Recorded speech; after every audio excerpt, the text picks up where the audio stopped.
প্রিয় শিক্ষার্থী বন্ধুরা, আসসালামু আলাইকুম। আজকে আমরা চতুর্থ শ্রেণীর বাংলা বিষয় থেকে ঘুরে আসি সোনারগাঁও এই শব্দটি নিয়ে আলোচনা করব। আসুন তাহলে আমরা শুরু করি।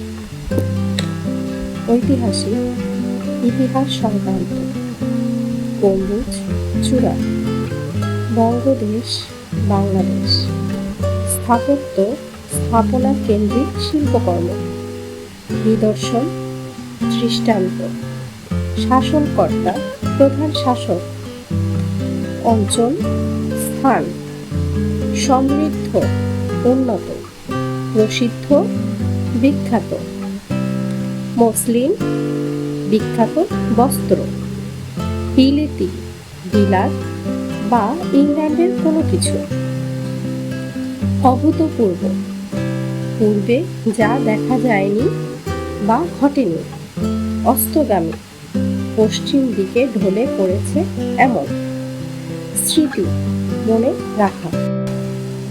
লোকশিল্প, গ্রামের সাধারণ মানুষের তৈরি শিল্প। বিস্মিত, অবাক হওয়া, বাহার, শোভা। ম্যাপ, মানচিত্র। কদর, সম্মান। খ্যাত, সুপরিচিতি। আশা করি তোমরা বুঝতে পেরেছো। ধন্যবাদ।